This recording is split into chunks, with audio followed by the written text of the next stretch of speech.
Many of you know that I am a conservative. I believe that we ought to be very careful how we use government, and we ought to be very, very careful how we use taxpayer money.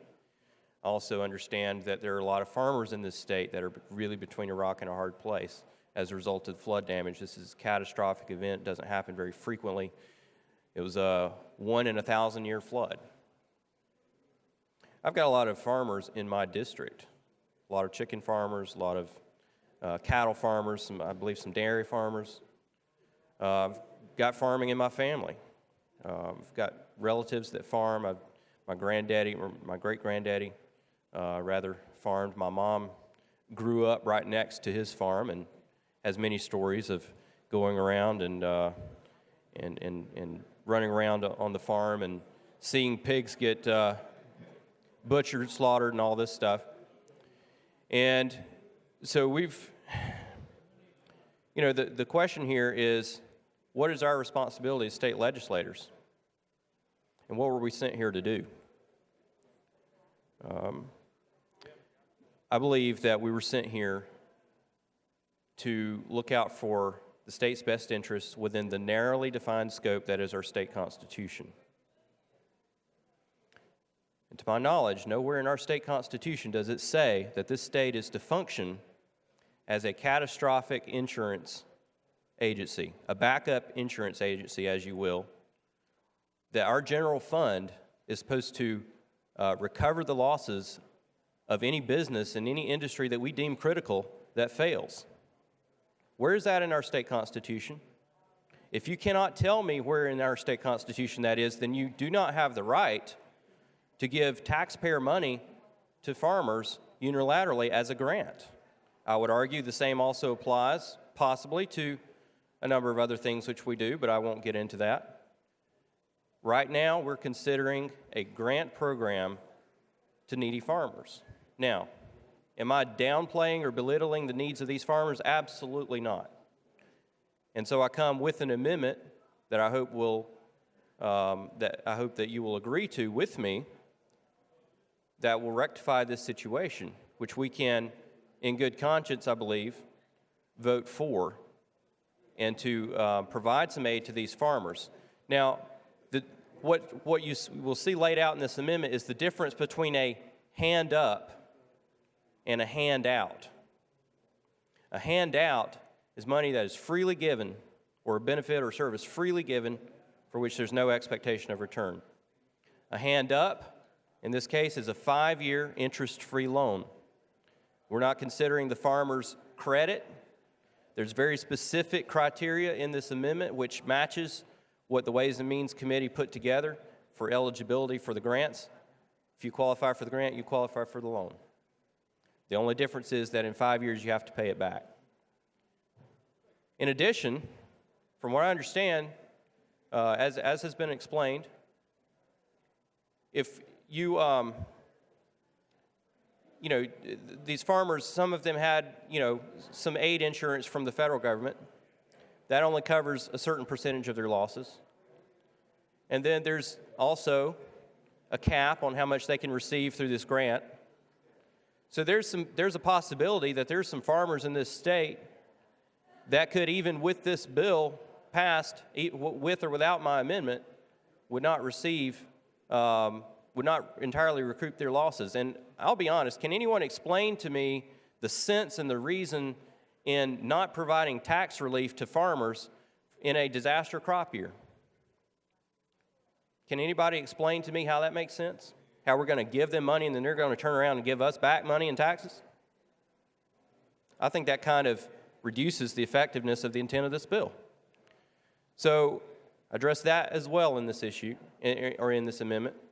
So the farmers would have to repay the money within 5 years. And if what they have received from insurance and this interest-free loan does not completely cover their losses for the last year, then they would also be able to claim an equivalent tax credit up to their tax liability against either their property tax or their income tax.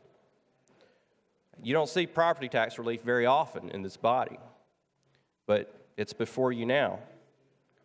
So I would ask you to give this some very serious consideration.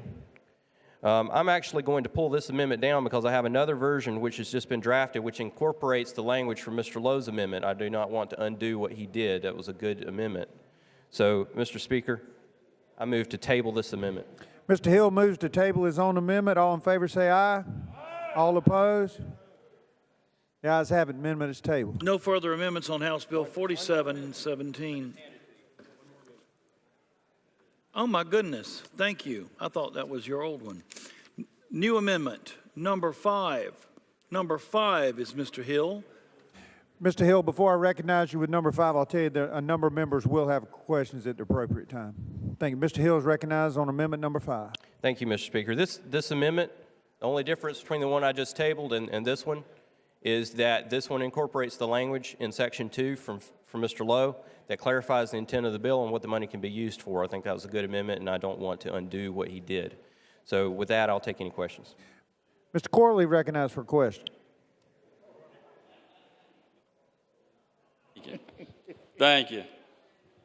Mr. Hill, I don't have a problem with tax relief, but, and you know, I'll have a conservative off with you if you want to, because, I mean, you and I are conservatives all the time, every day, even when CNN's parked outside. So I just think that sometimes you have to stop and make an exception every once in a while for certain things, and I think the agriculture industry is something that deserves an exception. You talked about the Constitution and the authority in it. What authority did the U.S. Constitution give Thomas Jefferson to make Louisiana Purchase? Do you know? I don't. He didn't have it, and he was 100% against the office of the presidency utilizing such a power, but he saw an exception that was necessary for the good of the country. And Thomas Jefferson, who's one of the most conservative presidents we ever had, probably one of the best we ever had, was able to step outside for 1 second and make an exception. And I think that as far as all these other amendments for other things, we need to focus on agriculture, and I can step outside for just a second and make an exception for the agriculture industry because I think it's necessary. Well, Mr. Corley, if I were going to be really hardcore, I would just vote against this bill. I'd get up and I'd filibuster, I'd do whatever I could do to stop this bill, and I wouldn't offer any amendments. But I thought over several days really hard about what can I do, because honestly, I wanted to do something, and I wanted to be able to vote for this bill. I wanted to be able to make an exception like you're talking about. So this is the only way I could see to do that. Now, I would argue that if, as a farmer, you're unable to pay an interest-free loan back within 5 years, then you got bigger issues than losing crops 1 year. You got bigger issues you're probably going to go under anyway. So that's just my opinion. Now, Mr. Corley, I'm sure you remember back in 2010, all that the federal government did with bailing out businesses, and even before that, under the Bush administration, bailing out major banks that didn't deserve to be bailed out. You could argue that these farmers, if anybody deserves some help, it's these farmers. I agree with you on that. Well, what about, I'm sure we could find some other deserving parties in this state. Are we going to bail them out too with the general fund revenues? You know, I think you're an attorney, are you not, Mr. Correct. Corley? So you understand the importance of precedent in this country, that when we set a precedent that we ought to be consistent with that in the future.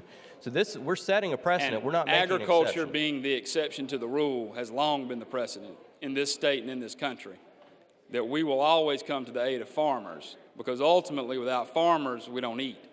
So if you want to talk about precedent, it has long been precedent, not just in South Carolina, but all over this country. Well, what has Make an long been the exception for practice in farmers. this country is the long practice of farm subsidies, regulation, and other meddling that's happened mainly from the federal government level over the past century, which I believe long-term has hurt the agricultural industry at large.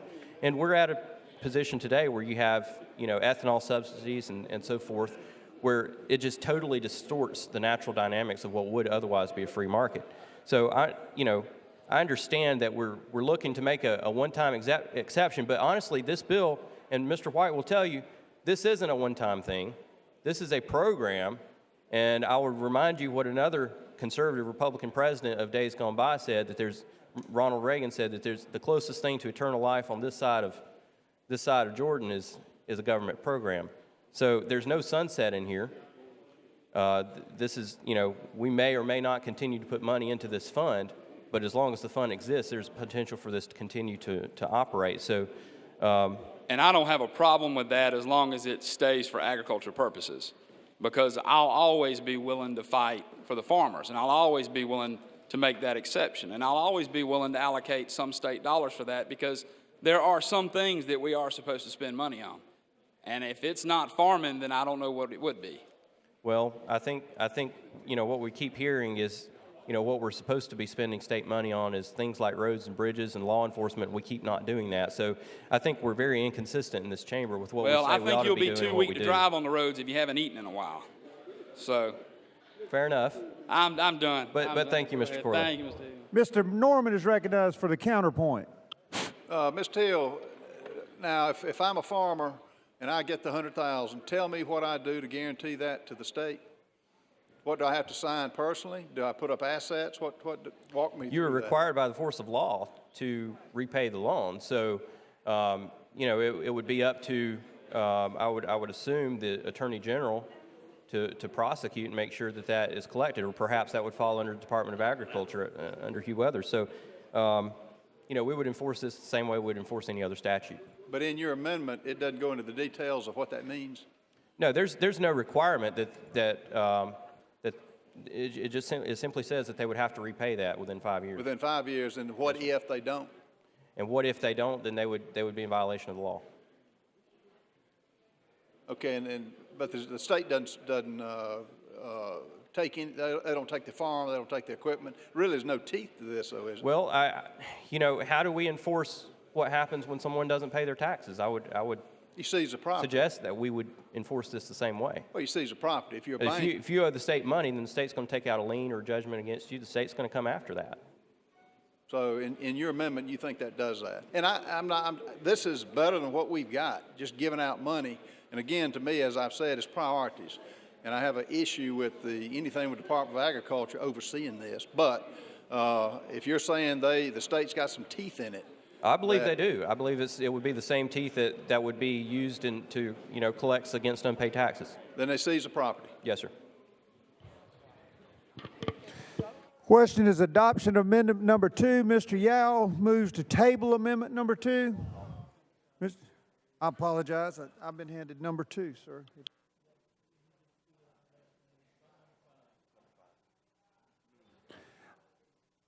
I understand. I'm just reading the documents, gentlemen. Okay. The question is to table amendment number 5. Mr. Hill asked for a roll call. Do 9 members second? 9 members do second. Roll call is required and vote on the board's ordered.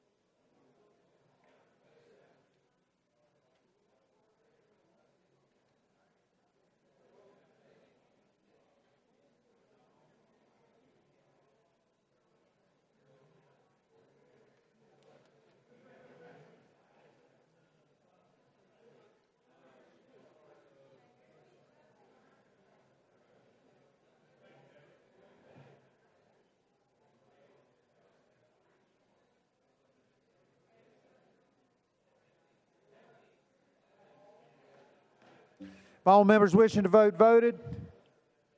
If all members wishing to vote voted? Any objection to cutting the roll call short? Hearing none, clerk will close the poll and tabulate. By vote 85-9, Amendment 5 is tabled. Nothing further. We're now on the bill.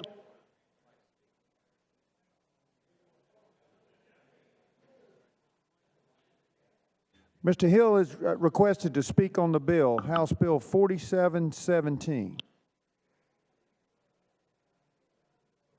Thank you, Mr. Speaker. I bring to you something else from our state's history, from our nation's history, rather. I bring to you an incident which was recounted by Colonel Davy Crockett, who, as you know, was a Tennessean, I believe it was, served in the U.S. Senate for a time, as well as in the U.S. House of Representatives. And He gave this speech, and I want to read it to you because it pertains to this issue. And when we come here and we start giving handouts for this good cause or that good cause from taxpayer money, we forget that that money is not ours to give.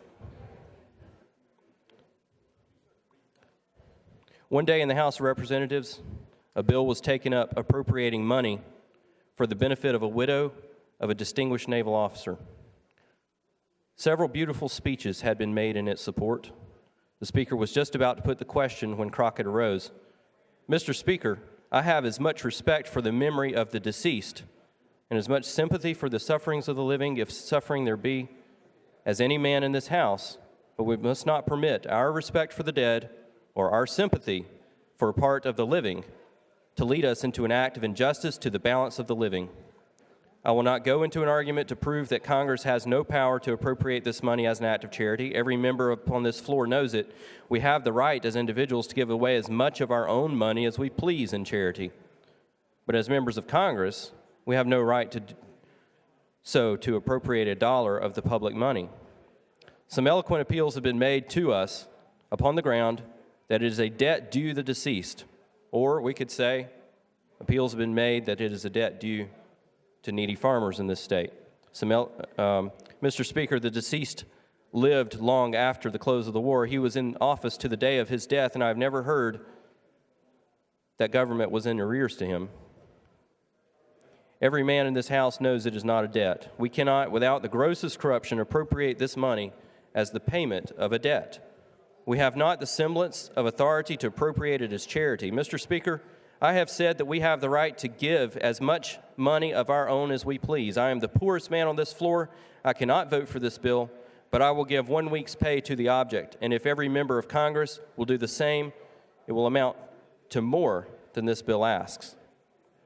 He took his seat. Nobody replied. The bill was put upon its passage, and instead of passing unanimously, as was generally supposed, and as no doubt it would, but for that speech, it received but few votes and, of course, was lost. Later, when asked by a friend why he had opposed the appropriation, Mr. Crockett gave this explanation.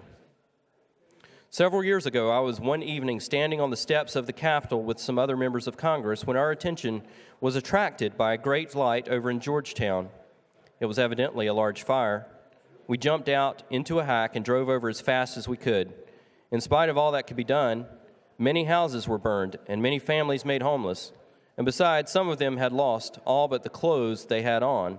The weather was very cold, and when I saw so many women and children suffering, I felt that something ought to be done for them.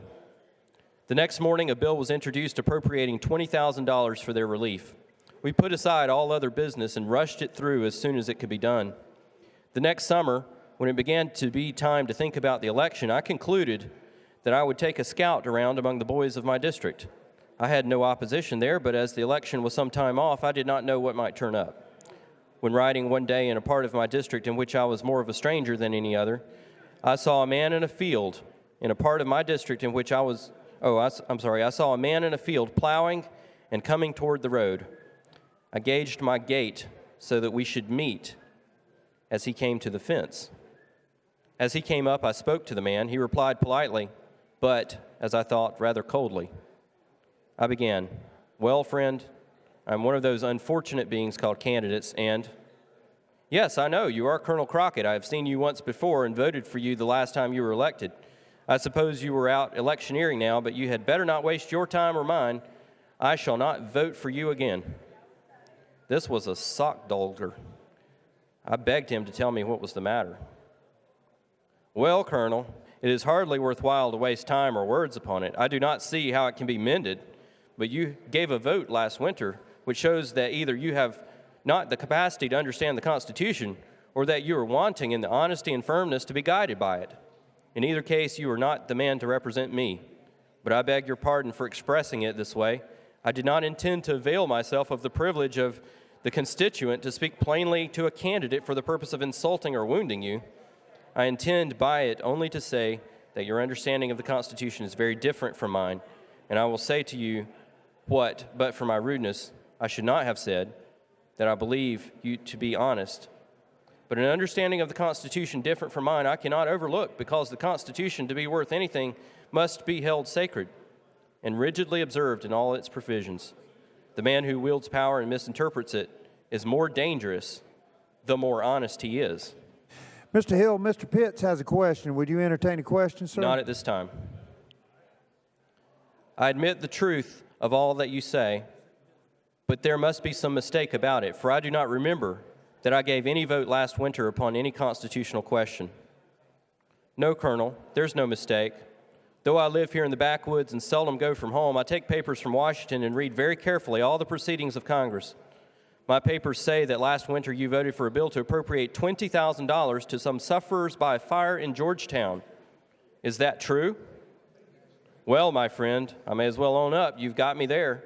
But certainly nobody will complain that a great and rich country like ours should give the insignificant sum of $20,000 to relieve its suffering women and children, particularly with a full and overflowing treasury. And I am sure if you had been there, you would have done just as I did. And I would once again note the parallel between that day and our situation. We have a $1.3+ billion budget surplus. We're only talking about $40 million of that here. It is not the amount, Colonel, that I complain of it. It is the principle. In the first place, the government ought to have in the Treasury no more than enough for its legitimate purposes. But that has nothing to do with the question. The power of collecting and dispersing money at pleasure is the most dangerous power that can be entrusted to man, particularly under our system of collecting revenues by tariff, which reaches every man in the country, no matter how poor he may be. And the poorer he is, the more he pays in proportion to his means. What is worse, it presses upon him without his knowledge where the weight centers, for there's not a man in the United States who can ever guess how much he pays to the government. So you see that while you are contributing to relieve one, you are drawing it from the thousands who are even worse off than he. If you had the right to give anything, the amount was simply a matter of discretion with you, and you had as much right to give $20 million as 20,000. If you have the right to give to one, you have the right to give to all, and as the Constitution neither defines charity nor stipulates the amount, you are at liberty to give any and everything to which you may believe or profess to believe is a charity, and to any amount that you think proper. You will very easily perceive what a wide door this would open for fraud and corruption and favoritism on the one hand, and for robbing the people on the other. No, Colonel, Congress has no right to give charity. Individual members may give as much of their own money as they please, but they have no right to touch a dollar of the public money for that purpose. If twice as many houses had been burned in this country as in Georgetown, neither you nor any other member of Congress would have thought of appropriating a dollar for our relief. There are about 240 members of Congress. If they had shown their sympathy for the sufferers by contributing each 1 week's pay, it would have made over $13,000. There are plenty of wealthy men in and around Washington who could have given $20,000 without depriving themselves of even a luxury of life. The congressmen chose to keep their own money, which, if reports be true, some of them spend not very creditably, and the people about Washington no doubt applauded you for relieving them from the necessity of giving by giving what was not yours to give. The people have delegated to Congress by the Constitution the power to do certain things. To do these, it is authorized to collect and pay monies and for nothing else. Everything beyond this is usurpation and a violation of the Constitution. So you see, Colonel, you have violated the Constitution in what I consider a vital point. It is a precedent fraught with danger to the country, for when Congress once begins to stretch its powers beyond the limit of the Constitution, there is no limit to it and no security for the people. I have no doubt you acted honestly, but that does not make it any better, except as far as you are personally concerned, and you see that I cannot vote for you. I tell you, I felt streaked. I saw if I should have opposition, and this man should go to talking, he would set others to talking, and in that district I was gone, fawn skin. I could not answer him, and the fact is I was so fully convinced he was right, I did not want to. But I must satisfy him, and I said to him, well, friend, you hit the nail upon the head when you said that I had not sense enough to understand the Constitution. I intended to be guided by it, and I thought that I had studied it fully. I heard many speeches in Congress about the powers of Congress, and what you have said here at your plow has got more hard sound sense in it than all the fine speeches I have said here that I have ever heard. If I had ever taken the view of it that you have, I would have put my head into the fire before I would have given that vote. But if you will forgive me and vote for me again, if I ever vote for another unconstitutional law, I wish I may be shot." He laughingly replied, "Yes, Colonel, you have sworn to that once before, but I will trust you again upon one condition. You say you are convinced that your vote was wrong. Your acknowledgement of it will do more good than beating you for it. If, as you go around the district, you will tell people about this vote and that you are satisfied it was wrong, I will not only vote for you, but will do what I can to keep down opposition, and perhaps I may exert some little influence in that way. If I don't," said I wish I may be shot. And to convince you that I am in earnest of what I say, I will come back this way in a week or 10 days. And if you will get up a gathering of the people, I will make a speech to them. Get up a barbecue, and I will pay for it. No, Colonel, we are not rich people in this section, but we have plenty of provisions to contribute for a barbecue and some to spare for those who have none. The push of crops will be over in a few days, and then we can afford a day for a barbecue. This is Thursday. I will see to getting it up on Saturday week. Come to my house on Friday, and we will go together, and I promise you a very respectable crowd to see and hear you." "Well, I will be here, but one thing more before I say goodbye. I must know your name." "My name is Bunce." "Not Horatio Bunce?" "Yes." "Well, Mr. Bunce, I never saw you before, though you say you have seen me, but I know you very well. I am glad I have met you and very proud I may hope to have you for my friend. It was one of the luckiest hits of my life that I met him. He mingled but little with the public, but was widely known for his remarkable intelligence and incorruptible integrity, and for a heart brimful and running over with kindness and benevolence, which showed themselves not only in words but in acts. He was the oracle of the whole country around him, and his fame had extended far beyond the circle of his immediate acquaintance. Though I had never met him before, I had heard much of him, but for this meeting it is very likely I should have had opposition and had been beaten. One thing is very certain, no man could now stand up in the district under such a vote. At the appointed time, I was at his house, having told our conversation to every crowd I had met and to every man I had stayed all night with, and I found that it gave the people an interest and a confidence in me that was stronger than I had ever seen manifested before. Though I was considerably fatigued when I reached his house, and under ordinary circumstances should have gone early to bed, I kept him up until midnight talking about the principles and affairs of government and got more real true knowledge of them than I had got all my life before. I have known and seen much of him since, for I respect him. No, that is not the word. I reverence and love him more than any living man, and I go to see him 2 or 3 times every year. And I will tell you, sir, if every one who professes to be a Christian lived and acted and enjoyed it as he does, the religion of Christ would take the world by storm. But to return to my story, the next morning we went to the barbecue, and to my surprise found about 1,000 men there. I met a good many whom I had not known before, and they and my friend introduced me around until I had got pretty well acquainted. At least they all knew me. In due time, notice was given that I would speak to them. They gathered up around a stand that had been erected. I opened my speech by saying, "Fellow citizens, I present myself before you today, feeling like a new man. My eyes have lately been opened to truths which ignorance or prejudice or both had heretofore hidden from my view. I feel I can today offer you the ability to render you more valuable service than I have ever been able to render before. I am here today more for the purpose of acknowledging my error than to seek your votes. That I should make this acknowledgement is due to myself as well as to you. Whether you vote for me is a matter for your consideration only."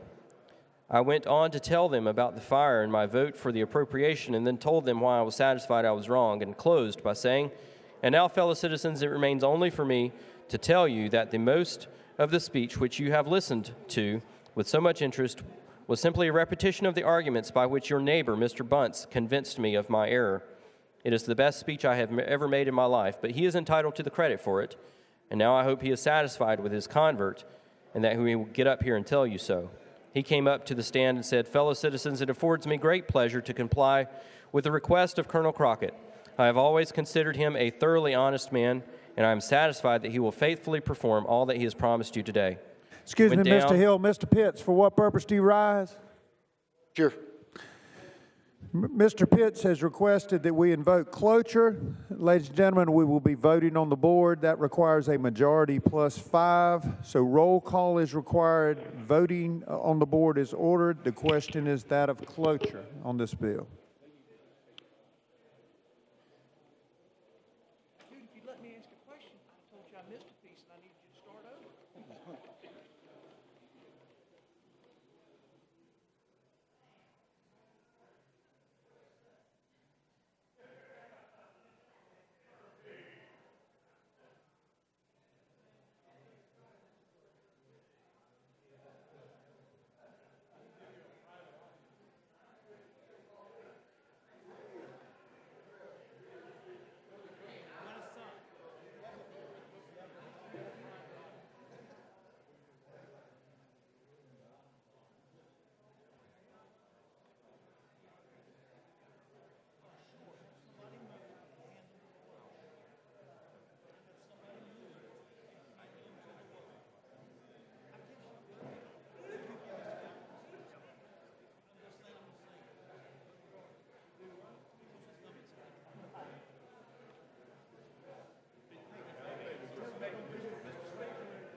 Have all members wishing to vote voted?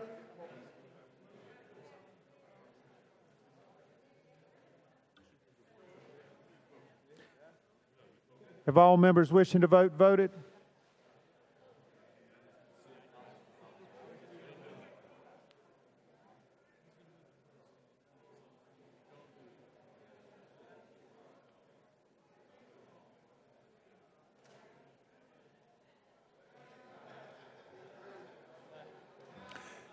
Time has expired. Clerk will close the polls and tabulate. By a vote of 79 to 17, cloture is invoked. Ladies and gentlemen, for you members that have not experienced cloture before, let me tell you what is involved. The House has invoked cloture. Under cloture, the clerk's staff cannot accept any more amendments to this bill 4717. Debate on each amendment currently on the desk is limited. Proponents of an amendment are limited to a total of 3 minutes in favor of an amendment. Opponents are limited to a total of 3 minutes against the amendment. We are now on the bill. We have already gone through the amendments. After disposal of the amendments, the debate on the bill is limited to 2 hours. Proponents get 60 minutes on the bill. Opponents get 60 minutes on the bill, with no member speaking more than 10 minutes. Clerk will keep track of the time periods. Each member before speaking must inform the desk as to whether they are speaking in favor of the proposition or against the proposition.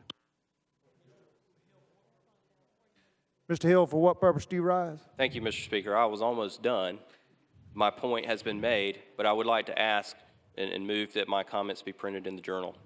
Mr. Hill is asking unanimous consent that his comments be printed in the journal. Do I hear? Mr. Hill, you do not receive unanimous consent.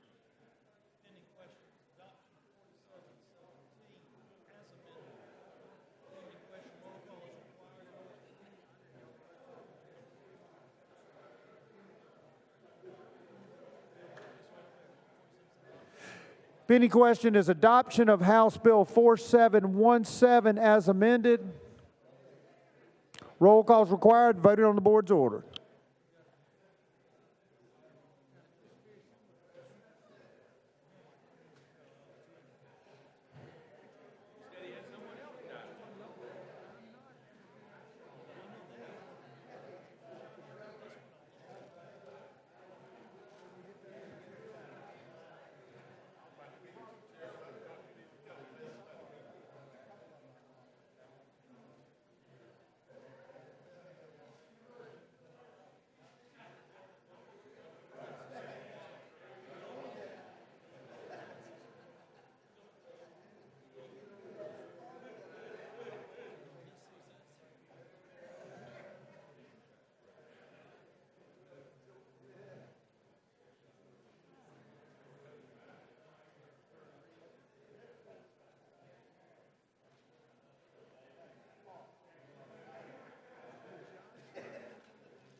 Have all members wishing to vote voted? Have all members wishing to vote voted?